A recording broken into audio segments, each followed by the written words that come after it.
我跟男友准备结婚，我爸要80万彩礼，我们凑够了钱，他又改口100万，还有附加条件，给我弟在城中心买套300平大平层。男友不娶了，我拿出胃癌诊断，开始在家摆烂。我嫁不出去后，我爸慌了。大家好，开始今天的分享之前，希望你能点个订阅，我将会分享更多优质的内容。跟荣景在一起6年，毕业3年后，我们攒够了钱，准备结婚。站在这个充满黑暗回忆的走廊，我敲响了门。在这个家，我是不配拥有钥匙的。8岁之前，我是爸妈捧在手心的小公主。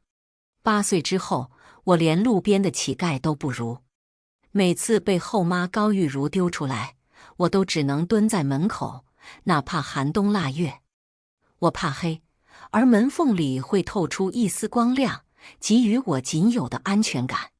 门边的墙角还有我靠久了留下的印记，整面墙都略带暗黄，只有那一块印着丝丝缕缕凌乱的红。那是每次我被打伤丢出来后蹭上的血迹。谁呀？开门的是高玉茹，她打着哈欠，睡眼惺忪。见到门口的我，她脸色一沉，语气中也满是嫌恶。真是不让人省心，大中午的回来干嘛？还让不让人好好午睡了？我下午4点午睡，猪都没他能睡吧？我翻了个白眼，径直走进了客厅。我爸呢？我这次回来只有一个目的，拿户口本跟荣景领证。毕竟明天就是5月20日。我怎么知道你爸去哪了？你自己不会给他打电话？他不耐烦地看我一眼，在看见我身后的荣景时，眼睛一亮。他一把推开我，疾步走到荣景面前。你是？荣景见我被推开，眼底显出不悦。阿姨，我是悠悠的男朋友。他将手中的礼品递给高玉茹后，走到了我身前。磕到手了。我揉了揉手肘，点了点头。被某个不长眼的人推到茶几上，有点痛。我跟高玉茹之间本就没有什么母慈女孝。小时候，我不是在被他折磨，就是在被他折磨的路上。熬过高中，上了大学后，我才不再让着他。我俩在的地方，向来是硝烟四起。高玉茹嗤笑一声，翘着2郎腿坐在了沙发上。哟，这有了男朋友就是不一样哈，这么点磕碰就喊痛，真把自己当小公主呢。矫情。我笑着走向他，在他不明所以的目光中，拽起他就往茶几上撞去。扯平了。他反应过来，惊叫一声后就想扑过来打我。1.85米的荣景往我身前一站，他怂了，但他嘴上仍旧骂骂咧咧。木优，你个小贱人，你疯了吗？看你爸不在，就带着野男人使劲欺负我是吧？等你爸回来，看他怎么收拾你，小畜生！我拉着荣景坐在另一边的沙发上，对他的咒骂充耳不闻。我拨通了我爸的电话，让他回来。人都到齐后，我与荣景十指相扣。爸，这是荣景，我的男朋友，我们准备结婚了。荣景也出声附和。穆叔叔，我会对悠悠好的，您放心，把她交给我吧。我爸上下打量着荣景，眼中金光闪闪。小荣是吧？我们家就悠悠这么一个女儿，我跟他妈对悠悠的婚事是很看重的。我忍不住打断，爸，她不是我妈，我妈早死了。我爸狠狠剜了我一眼，你这孩子说什么胡话？玉茹是我老婆，不是你妈是谁？我咬牙，她不是。我爸不耐烦地挥挥手，行吧行吧，不是就不是，你别打岔。小荣啊，我们养大悠悠也不容易，我这么漂亮一个女儿，彩礼80万，不过分吧？我怀疑自己听错了。爸，你确定是80万，不是8万？我爸还没说话，高玉茹就阴阳怪气地开口了：8万？木佑，你想啥呢？我们养你这么大，不花钱啊？我听出了他话里的意思，心底一片冰寒。所以这80万我能带回去多少？换句话说，你们给我准备多少嫁妆？嫁妆？没有，我爸答得理直气壮。我气笑了，他可真敢说。你们这是嫁女儿，还是卖女儿？我爸脸色一僵，眼神闪了闪，呵斥道：“你闭嘴！我跟小荣说话，有你什么事？”我还想争辩，荣景捏了捏我的手：“穆叔叔，我跟悠悠刚毕业3年，这3年赚的钱也不多。我们前些日子刚付完婚房的首付，现在手里只剩30万。我也了解过您这边彩礼的情况，最高也就20万左右。您这80万，是不是有点多了呢？”荣景向来自带气场，尽管他现在语气尊敬，但由内而外散发出的凌厉气息，还是逼得我爸低了一头。我爸避过他的眼神，有些不自在。彩礼就是一个态度，当然是越多显得越有诚意。你别给我绕弯子，你们既然有钱买房，就肯定有钱付彩礼。80万，1分都不能少。我深呼吸一口气，将心底的悲凉压了下去，拉着荣景起身：“爸，既然你不想好好谈，那我们也没什么好说的了。80万，我们没有。这些年我在这个家过得怎么样，你们心知肚明。我也不指望你们能给我准备嫁妆，就20万彩礼，爱要不要？”放下话，我拉着荣景转身就走。我爸目光一凛，猛地一拍茶几：“你个养不熟的白眼狼，你以为我们要这么多彩礼是为了什么？还不是为了你。彩礼要少了，你婆家会看重你。”说到婆家，我担心地看了荣景一眼。嫁给他，我暂时是没有公公婆婆的。我顿住脚步，拉着荣景转身，语气讽刺：“为了我，你不问他对我好不好，也不问他有没有准备房和车，上来就是80万彩礼。你确定你是为了我，而不是想卖女儿？”从头到尾，他都没有问过我们的感情，也没有问过他的家庭，甚至连他的收入都不问，上来就直接80万。他的目的是什么？我用鼻子想都知道。在他们眼里，我嫁得好不好，过得幸不幸福都不重要，重要的是对方能不能给得起他们想要的价钱。要不是我这张脸长得过分好看，早不知道毁了多少次容了。他们每次打我发泄，拳脚棍棒都只会往我身上招呼。尽管我遍体鳞伤，脸始终是完好如初。我16岁那年就知道他们想卖女儿赚彩礼，一个又一个的陌生男人被带回家，他们落在我身上的目光如蛆虫一般恶心。万幸的是，那些人都给不出我爸要的高价。我爸的心思被我戳破，脸色黑如锅底：“木优，你长大了，翅膀硬了是吧？别忘了，你是我女儿，你想嫁给谁，必须得经过我同意。这位荣先生，我们家不欢迎你，请你立刻马上离开这里。”荣景似乎也没想到我爸会这般不留情面，他担忧地看向我。我对他摇了摇头，让他先离开。他1步3回头。我爸看不过去，把他往门外一推，用力把门甩上，杜绝了他的视线。荣景在门口使劲拍门，我爸吼了几声，门外没了动静。他走了。爸，我已经成年了，我能做主自己的婚姻大事。我妈死后，你也没管过我死活，凭什么现在来管我？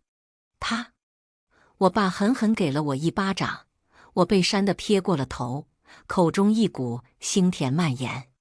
就凭你是我生的，他要是拿不出80万，你别想嫁给他。我捂着脸颊，抬手擦掉嘴角的血迹，闭眼深呼吸，硬生生将在眼眶打转的泪珠逼了回去。在这个家，我哭过太多了，眼泪是最没用的东西。我倔强地仰头，眼中盛满了恨意。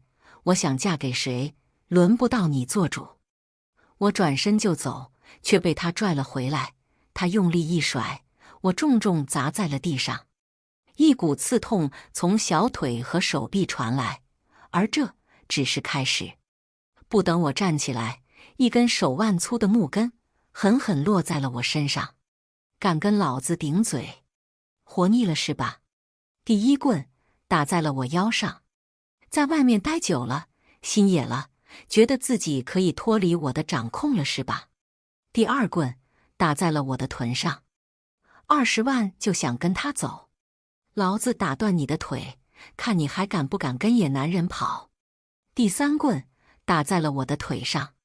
木优，你就是老子养的一条狗，老子想把你卖给谁就卖给谁，想自己做主，做梦去吧你。第四棍打在了我的背上，我吐出一大口血，感觉五脏六腑都移了味，气若游丝，趴在地上的我宛如死狗。他把我拎起来扔进房间，收走了我的手机，给房间门上了锁。房间里有早就准备好的中药，高玉茹不会让我死，但也不会让我好过。每次我被我爸揍完，他都会奉上中药吊着我的命。药很苦很苦，效果却很好，好到第二天我就能下地继续做全家的家务活。我被关了3天，3天后荣景来了，带着我爸要的80万。叔叔，80万我带来了，我现在可以见悠悠了吧？我被高玉茹放了出来。见我出来，她立马上前扶住了我。悠悠，这是怎么回事？你怎么这么虚弱？我对她扯出一个笑脸。我没事，你上哪找来的50万？她扶着我坐下，眼神闪了闪，小声解释，我爸给的。你爸？你们不是？我回家了。我心一紧，他跟他爸妈早就决裂了。5年都不曾低过头的男人，竟然为了我看出我眼中的忧虑。他柔声安抚我，不碍事的，我也该回家了。而且我也想早点把你娶回去。可嗨，我爸咳了几声，见我们看向他，继续道，你们先松开。小荣啊，80万是3天前的价。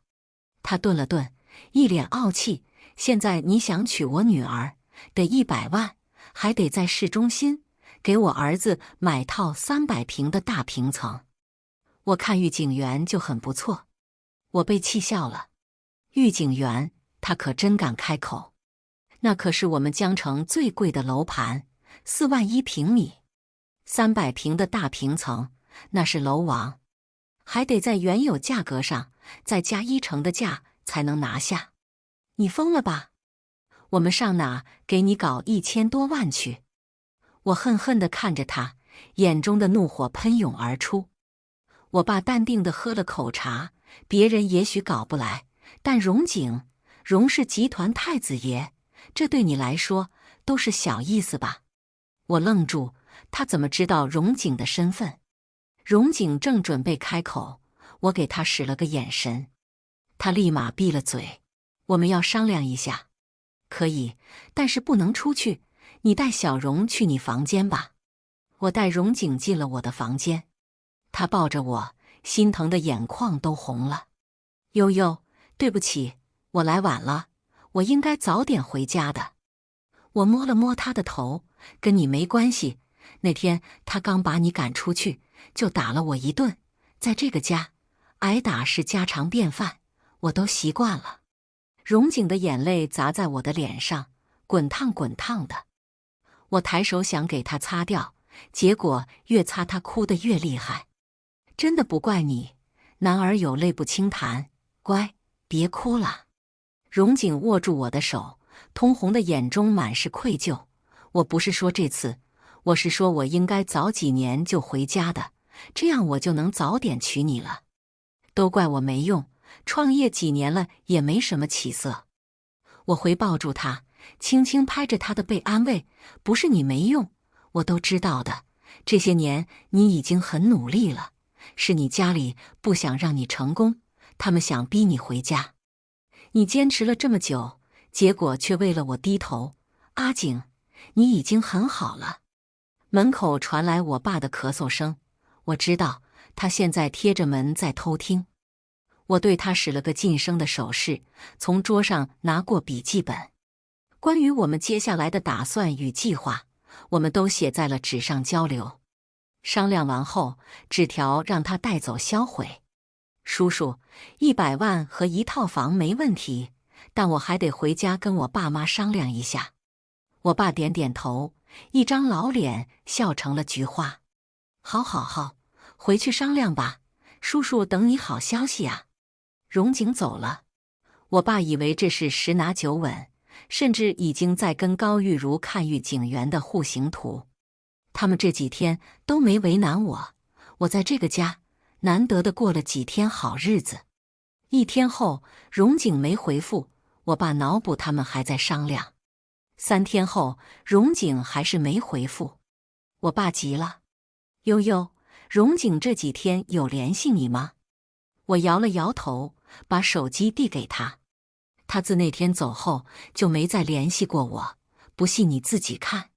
我爸接过我手机，翻了半天，他眉头紧皱，把手机扔回给我。怎么回事？他不是很爱你吗？那天你们在房间都说了什么？我接过手机，也是一脸不安。我就跟他说想快点嫁给他，让他赶紧准备钱啊。你也知道我有多想离开这个家。我爸一愣，老脸一红，别过了脸，你给他发个消息，问问他什么情况。我把手机再次递给他，我不是发了吗？我这几天隔2个小时就给他发一个消息，但他就是不回复。我爸一听，瞬间暴躁，那就给他打电话。我当着他的面打过去，一直无人接听。打微信电话视频直接被挂断。我又发了一条消息，红色感叹号出来了。我爸脸色变了。我去他家找他。我爸去了荣家，结果被他们家打了出来。回来后，他气得砸掉了他最爱的茶壶。我问他什么情况，他说荣景家里2天前给他安排相亲，他去了，双方很满意，家长也很满意，婚期定在1个月后。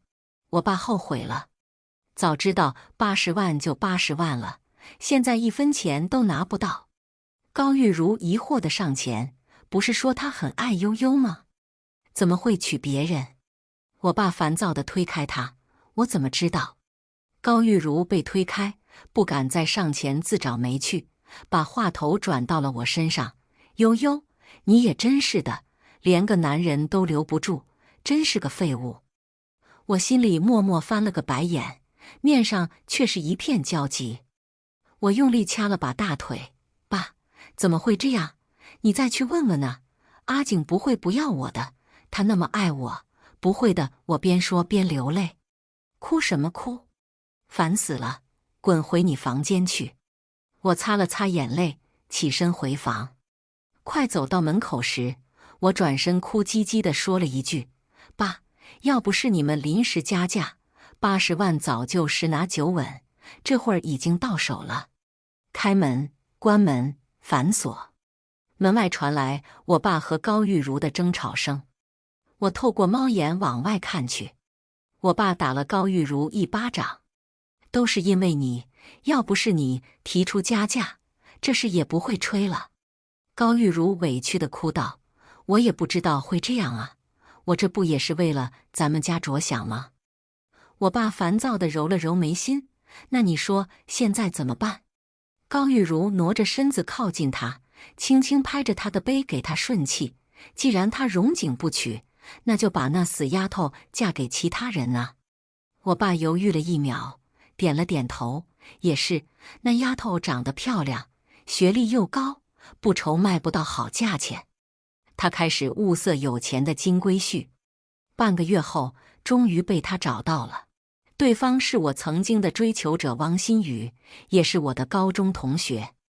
他不知从哪儿知道我爸在给我找对象，托人联系了我爸，说愿意娶我。我爸把他领了回来，他嘴很甜，还有一点小绿茶，把我爸哄得很高兴。这一次，我爸没有要价太高。小汪啊，没想到这么多年过去了，你还喜欢着我家悠悠，可真是个专情的好男人啊！把我们家悠悠交给你，我是100个放心。我们家悠悠这么好一个姑娘，80万彩礼不多吧？汪新宇及时给我爸添上一杯茶，笑得讨好谄媚。不多不多，能娶到悠悠，别说80万，就是800万我也愿意。高玉如一听，双眼放光，她搓着小手，屁股往汪新宇那边靠了靠。小汪啊，悠悠还有一个弟弟，我跟你叔叔年纪也大了，也帮不了什么忙，你看能不能再加点？我爸一听，狠狠剜了高玉如一眼。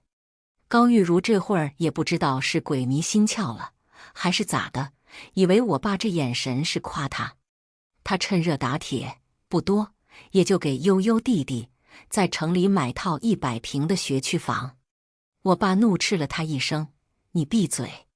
小汪啊，今天就先这样啊，叔叔还要处理点家事，你先回去跟家里商量一下吧。悠悠，送一下。汪新宇点了点头，走了。我送他出门后，一转头，我爸给了高玉如一巴掌，他被打得有些懵，捂着脸愣愣地看着我爸。胜哥，你打我干嘛？我爸满脸怒气，看他的眼神仿佛要吃人一般。你是不是傻？荣景怎么飞的你忘了？还敢提价？这小汪是我好不容易找的冤大。啊呸！金龟婿，老子腿都快跑断了，你还想给我搞吹？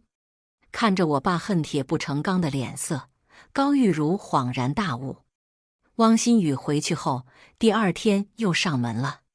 他们家答应了80万的彩礼，100平的房子也没问题，甚至还能给我爸送一台大奔。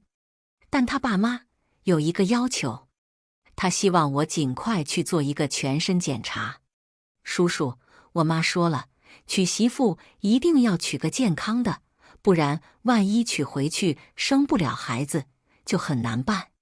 我爸点了点头，这也是情理之中，我们理解。那你带悠悠去做个检查吧，叔叔相信我家悠悠身体绝对没问题的。我爸被汪新宇的糖衣炮弹给迷了心智，大手一挥，让我独自跟他出了门。汪新宇带我出来后，我们与荣景会合。我们3个本来就是好朋友，汪新宇家跟荣景家是世交，我跟他也确实是高中同学，还是同桌的那种。我跟荣景大学能在一起，还是他给牵的线搭的桥。荣景大3的时候跟他爸赌气，闹得很凶，跟家里断绝了关系。荣家对子女的保密工作一向做得很好，外界并没有几个人知道他的身份。断绝关系后，汪雨欣多次帮助荣景，也被家里勒令不准与他交往，断了他的卡。荣景为了我回家认错后，他们关系恢复如初。这些我爸不关心我，不知道而已，不然也不会给了我们今天见面的机会。悠悠，我终于见到你了。一见面，荣景就把我紧紧抱在了怀里，我也紧紧回抱他。可嗨，你俩注意一点啊，我这个未婚夫还在呢。荣景直接给他来了个暴锤。电灯泡就该有电灯泡的自觉，你站那晾着就行了，说什么话？汪新宇委屈地撇撇嘴，视线转向我。哇哦，来自单身狗的强大怨念。我亲了荣景一口，汪新宇捂着胸口，哭唧唧地跑开了。半小时后，他还是乖乖回来给我们当司机。我们去医院做了检查，只不过这份检查报告单是汪新宇找他的院长叔叔帮忙伪造的，不具有真实性，但应付我爸和高玉茹足够了。汪新宇送我回家，叔叔，抱歉，我不能娶悠悠了。一进门，他就给我爸来了个90度深鞠躬。我爸爸一脸懵逼的受了他一个大礼，待反应过来后，瞳孔地震。什么？不娶了？为什么？汪新宇将检查报告单递给他，叔叔，你自己看看吧，不过我建议您坐下看。我爸拿着报告单坐在了沙发上，待看完后，他震惊地跳了起来。胃癌，晚期。他慌了，怎么会这样？汪新宇走了，我爸颓然地瘫在沙发上，一脸生无可恋。我把月薪13000的工作辞掉了，开始在家摆烂。我爸也不敢再打我，他怕一个不小心，直接把我送走。他还不想吃官司。高玉茹看我不顺眼，天天在家对我冷嘲热讽。他扫着地，嘴上都不安分。你是胃癌，又不是瘫痪，怎么就不能工作了？我白他一眼，继续嗑手中的瓜子，边吃边把壳吐得遍地都是。反正我也活不了几天了，还上什么班？有命赚我也没命花呀！他气急，扫把一扔，叉着腰就开始骂我：你能不能别乱吐，又不做家务，整天躺在家里跟个废人一样，看不见我在扫地吗？我心中冷笑，以前他就是这样对我的呀，怎么角色互换后他就受不了了呢？你也知道整天躺着像废人啊，你以前不都这样吗？他老脸一僵，你好啊，你反了天了是吧？别以为你要死了我就不敢打你。他扑上来，狠狠掐住我的脖子。高玉茹，你做什么？我爸回来了，一把将骑在我身上的人给拉走。他都快死了，你还跟他计较什么？真把他掐死了，你我都得吃官司。做事带点脑子行吗？他被我爸吼得跟个鹌鹑似的，低着头一动不敢动。也是，现在我爸手痒了，不能打我。要是惹他不开心，现在挨打的就是他了。我爸呀，可是有狂躁症的，发作起来不狠狠揍一顿人，绝不会停下来。我以为他会消停几天，没想到当天夜里他就给我下了药。我感觉自己被人抬走了，但我睁不开眼。等我努力把眼睛睁开时，入目的是一个肥头大耳的男人，正淫笑着的脸。这个男人此刻正准备解开我的上衣。反应过来后，我奋力挣扎。你是谁？你想干嘛？我手舞足蹈，不小心踢到了什么。啪！臭婊子，你敢踢我？我被扇得撇过头去，男人把我死死按在床上，反手又是2个耳光。我让你踢，妈的，看老子今天不弄死你！我被扇得脑子发晕。老曾，下手轻点，别把人脸给打花，这么嫩的小脸，花了可就不好看了。房间里还有其他人。我循声望去，床边的沙发上还坐着2个肥头大耳的男人。看什么看？现在要上你的人是老子，你看别人做什么？等会有你好受的。我使劲挣扎，他一时竟有些按不住我。你俩别看戏了，这婊子看着瘦，力气还挺大，快过来给我按着他，我等不及了。另外2人上前摁住我，第一个胖子脱掉了裤子，准备墙上时，门被踢开了。荣景，我眼中闪出了希望的光芒，我就知道他一定会来。我跟荣景有一条项链，项链里面有定位系统，我们都连接了彼此的账号。我刚上大学的时候有些路痴，这还是他当时花高价给我定制的。只要项链在我身上，他就能找到我。这段时间他一直关注我的动向，我离开家，他第一时间就会知道。还好他赶上了，我晕了过去。江城的公安局局长是他亲叔叔。最终，那3个人被荣景以强奸未遂的罪名送进了监狱。他们口径一致，说是高玉如用6万块钱的价格把我卖给他们1晚。警察上门时，高玉如还在家里数着钱，做着除掉我的美梦。荣景找了顶级律师，在他的操作下，高玉如被判了3年。医院那边说我的病可以治好，但需要很大一笔手术费，大概100万。我问我爸要钱，他想也不想就直接说没有。悠悠啊，你知道的，你爸我本就没什么积蓄，这100万我实在拿不出来。我捂着胃，一脸哀求地看着他，爸，不然把这房子卖了吧。房子是我妈和你一起买的，她去世了，这一半理应由我继承。这套房子现在应该值个300万，你一半我一半，我有救的。听我说要卖房子，他脸色顿时难看起来。卖房？你想都不要想。房子卖了，我跟你弟弟住哪？我循循善诱，不是还有150万吗？咱们先租房，等我治好了，你再把我嫁出去，到时候可不止100万。他皱着眉头思考了一会，似乎也觉得我说的有道理，最终点了点头。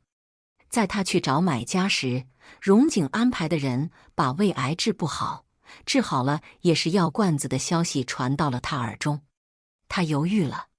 悠悠，你这个病，别说花100万能不能保证治好，就算治好了，你也是个药罐子。还是算了吧，你活着也难受，不如早点结束这一生，说不好下辈子还能投个好胎。我一脸绝望，心里更是冷得彻底。区区100万而已，有机会治，他都能眼睁睁看着我去死，竟是一点生的机会都不想给我。爸，你真要如此绝情吗？他别开视线，不看我。第2天，家里来了一个陌生的人。我爸将一张纸递到我面前，悠悠，签了吧。我接过一看，父女关系断绝了。我拿着纸的手都在颤抖。他以为我是在生气，语重心长道：“悠悠啊，这房子我是不会卖的，好歹我生养你一场，你妈那一半就当你付给我的养老费了。你走吧，我们断绝父女关系，你的户口我也会给你迁出去，以后你是生是死都与我无关。就算你以后治好了，我也不会再找你。”我哭了，开心的。这一天，我终于等到了。我拿到了关系断绝书，并在律师的见证下做了公证，户口迁出手续也都办完了。我跟他没有关系了，我自由了。我收拾好我跟我妈的东西，迈着轻快的步伐，离开了这个困了我20几年的家。荣景早就在楼下等我了。我笑着扑向了他。荣景，我终于自由了，我们结婚吧。他接住我，满脸宠溺。我们结婚。尽管现在我孤身一人，他爸妈也没有介意我的身份。他们知道荣景有多爱我，爱屋及乌，这5年的愧疚，他们也都倾注在了我的身上。在知道我的遭遇后，他们对我更是如待亲女儿一般。我跟荣景举行了盛大的婚礼。我爸不知从哪儿知道的消息也来了。让开，今天是我女儿结婚，凭什么不让我进？门口保安礼貌地暗自使力，先生，没有邀请函不能进去。笑话，我这张脸就是邀请函。你让木优滚出来。我听说了门口的动静，叫人把他带了进来，安排在了最角落的位置。婚礼正常进行，他并没有做出什么出格的举动。这瞧着，倒真像只是来吃席的。然而，我还是小瞧他了。到了敬酒环节，我敬到他那桌时，木佑，你命可真够好的呀，竟然真的嫁进来荣家，可真有手段。不过也是，你这个1分钱彩礼没要，又是个药罐子，以后指不定怎么被人扫地出门呢。没想到荣家家大业大，娶媳妇竟然1分钱彩礼都不愿意出，可真不要脸。今天是我的大喜日子，我本来想着多一事不如少一事，能忍则忍。他平时打我骂我也就罢了，但他竟敢闹到我婚礼上来，还敢辱骂我婆家，我实在忍不住了。我拿过伴娘手中的酒壶，掀开盖子，尽数泼在了他脸上。穆连胜，脸脏你就多洗洗，别不干不净的就出来丢人现眼。这断绝书可是你亲自带着律师跟我签订的。我从伴娘手中接过断绝书，一把对到他面前。假的，都是假的。他抢过去，一把撕掉。我冷笑一声，从伴娘手中拿过一叠，狠狠砸在了他脸上。你随便撕，我这多的是。他一怔，突然往地上一躺，开始撒泼打滚。我不管，你就是我女儿，今天这个彩礼钱，他们荣家必须给我补齐了。我眉头狠狠皱了皱，咬了咬牙，也破罐子破摔。穆连胜，你再闹，信不信这婚我不结了？我的病可还没治好，我不结婚，回去后你就得把房子卖了给我治病，不然我告死你。听说我不嫁了，还要回去卖房。他这才清醒了过来，狠狠剜我一眼后，灰溜溜地离去。果然，只有魔法才能打败魔法。没有高玉茹的管束劝导，他开始整日的酗酒，直到他酒后驾驶撞死了人还逃逸。他是在汽车站被抓到的，他正准备逃回乡下。被抓时，他狂躁症犯了，他挣扎耍无赖，结果打伤了警察，罪加一等。被抓回来后，他被判了重刑，这辈子他都得在牢里度过了。他剩下的积蓄不够赔偿金，他要求见我一面，我去了。悠悠，爸爸错了，爸爸这些年不该这样对你，都怪高玉茹，这些年要不是她挑拨离间，咱们父女俩的关系也不会这么差。爸爸以前可是把你当公主宠爱的呀。他言辞诚恳，我却觉得讽刺。这10几年受的苦和罪，有些痕迹至今都还留在我身上，又岂是他道歉了就能原谅的？你想说什么？直接说吧，那些废话我不想听，没意义。他从椅子上站起来，跪下了。悠悠，我知道这些年爸爸对你的伤害，不配得到你的原谅，但宗儿是你的亲弟弟。如今我跟高玉茹都进了监狱，他一个人在外面，我始终不放心。你嫁得这样好，求你看在他身上跟你流着同样血的份上，收留他吧。我嗤笑一声。穆宗，那个仗着是家里唯一的男孩，就是无法无天的二世祖。如果说我这辈子最恨的人是穆连胜，那他穆宗就是我第2恨的人。我被打，大部分都是因为他，而我每次被穆连胜打完，他都会给我补上几脚。我被扔出家门，他还会带着楼里的其他孩子朝我吐口水，往我身上扔蟑螂老鼠。我的被窝里也永远是蟑螂老鼠各种虫子的聚集地，甚至还有蛇。高3那年，我好不容易看到希望，也是他撕掉了我的准考证，把我锁在房间，让我错失了高考。因为他，我的悲惨生活又增加了1年。也是因为他，我的童年生活留下了不可磨灭的噩梦。我不会收留他，你死了这条心吧。穆连胜开始磕头，悠悠，只要你收留他，家里那套房子我愿意过户给你。你知道的，那房子值300万，还掉赔偿金，还能剩150万，这钱都给你，你只需要收留宗儿到成年就好。悠悠，爸爸求你了，宗儿还那么小，他脾气也不好，没有亲戚会收留他的，他只有你这个姐姐了。我冷冷地看他一眼，他也知道他脾气不好。那套房子本就有我妈的一半，房子我会卖，我妈的那一半我也会拿回来。至于穆宗，他是死是活与我无关。哦，对了，我没有胃癌。说完，我不再看他，转身离开。我好不容易逃出原生家庭，好不容易与他们断绝关系，又怎会回头心软？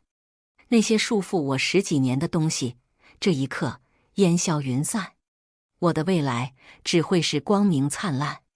以上就是今天分享的故事，希望能点个订阅，我将会分享更多优质的内容。